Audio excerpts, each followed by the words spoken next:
Je suis collectionneuse. Je suis collectionneuse de paroles.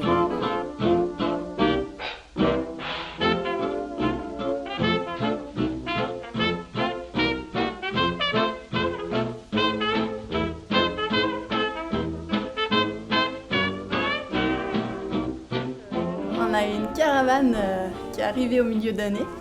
Donc du coup, les élèves ont vraiment beaucoup apprécié la caravane. Donc Marie-Laure a pris les élèves en petits groupes. Donc ils ont fait des petits ateliers avec des tuyaux, ils pouvaient raconter à l'intérieur des tuyaux. Il y a des petites boîtes aux lettres où ils peuvent mettre les mots qu'ils écrivent même quand elle n'est pas là. Puis il y a des petits endroits où ils peuvent raconter des secrets, il y a des choses comme ça, donc ils aiment bien aller là-bas. Donc depuis quelques mois maintenant, on a fait intervenir une conteuse dans un projet sur le conte, mais pas seulement, uniquement. C'est aussi pour les enfants apprendre à s'exprimer, à parler, à raconter et stimuler leur imagination. Donc c'est notre intervenante conte qui est venue qui vient de là à l'école depuis décembre. Donc on a commencé par un petit spectacle de sa part pour introduire sa venue. Et on a commencé par travailler sur l'imagination des enfants. Beaucoup parce qu'ils avaient vraiment du mal à imiter les choses, à trouver d'autres significations à des objets, à inventer les choses. Donc on a travaillé beaucoup là-dessus. Apprendre aussi à ne pas se focaliser sur une histoire et apprendre à inventer un petit peu à partir de l'histoire, même si c'est pas exactement la vraie histoire. Donc, du coup, au début, on est parti sur des contes traditionnels, donc que les enfants connaissaient bien, de manière à ce qu'ils aient pas besoin de s'approprier les histoires. Donc les trois petits cochons, le petit chaperon rouge, roule galette. Mais le but, c'est que les enfants apprennent à se dire, à pas se bloquer en fait quand ils racontent, à pas se dire non, là j'ai pas dit exactement ce qu'on dit d'habitude, j'ai oublié un passage, c'est pas grave, je continue et j'arrive à raconter mon histoire quand même, et ça a quand même un sens, et c'est mon histoire à moi, même si elle est pas tout à fait pareille. Très enrichissant, et les enfants aiment beaucoup venir raconter leurs petites histoires, soit poursuivre une histoire qui a été commencée par un camarade, soit à partir d'un objet commencer à une autre histoire.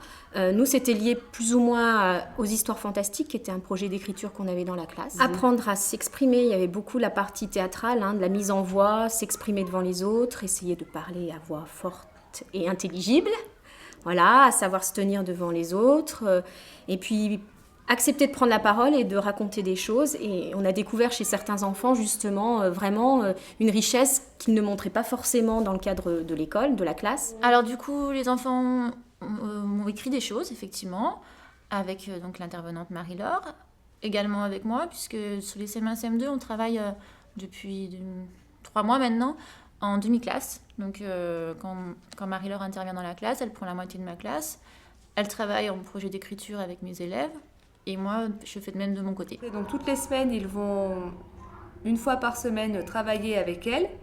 Donc tout le premier trimestre, ils ont surtout fait de l'expression corporelle, apprendre à se déplacer, à s'exprimer donc par des mouvements. Et puis après, donc ils ont commencé à travailler sur des histoires. Ils ont inventé des histoires par groupe, donc les CE1 d'un côté et les CE2 de l'autre. Ils les ont racontées donc à la classe.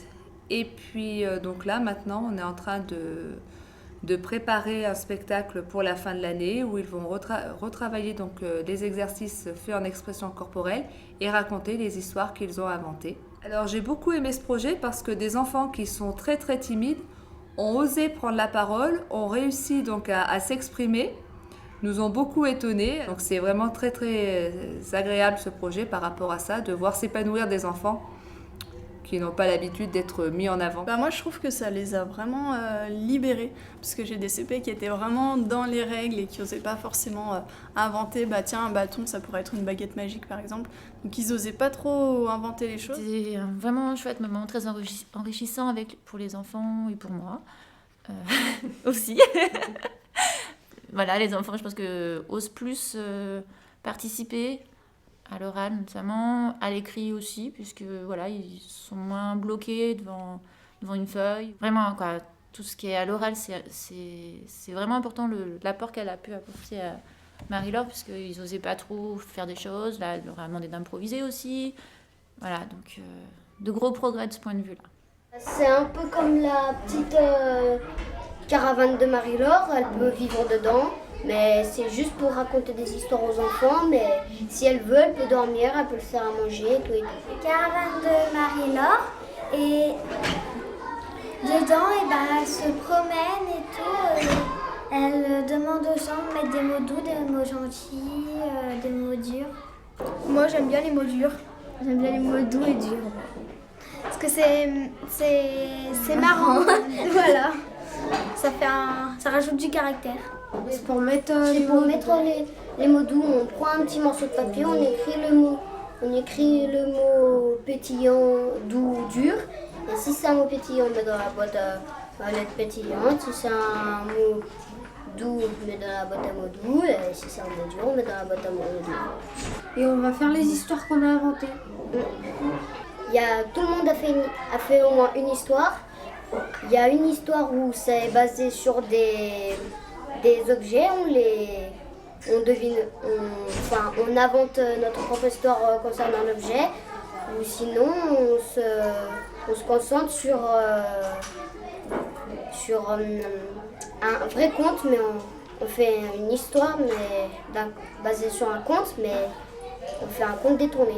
On fait des histoires. On fait des histoires. On fait des contes. Et on a fait aussi une histoire avec les maternelles. Les maternelles, ils ont présenté une histoire. Là, on travaille sur le grand avec les petits. Sur le grand moustache, rutabaga, gros petit bonhomme.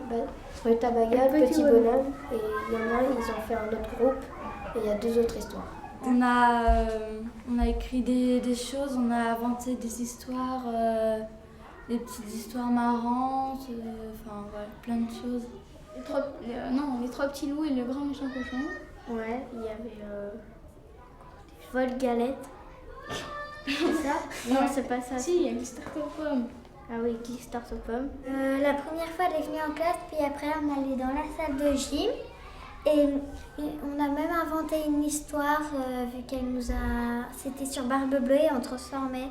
Ça devenait soit Barbe Jaune, Barbe Violette. Oui, on a écrit un conte. Ouais, un conte. Les cadavres exquis aussi. Elle dit à 2 ou 3 personnes du groupe de nous, par exemple, une couleur. Aux autres, un nom. Un lieu. Quoi? Un lieu aussi. Un lieu. Puis après, ça fait une phrase et c'est tout bizarre. Oui, elle est très gentille, mais c'est juste que c'est comme toutes les maîtresses, faut pas être vilain, faut être gentil quoi. Sinon, elle est super sympa. Ouais. Can it be true? Someone like you could love me.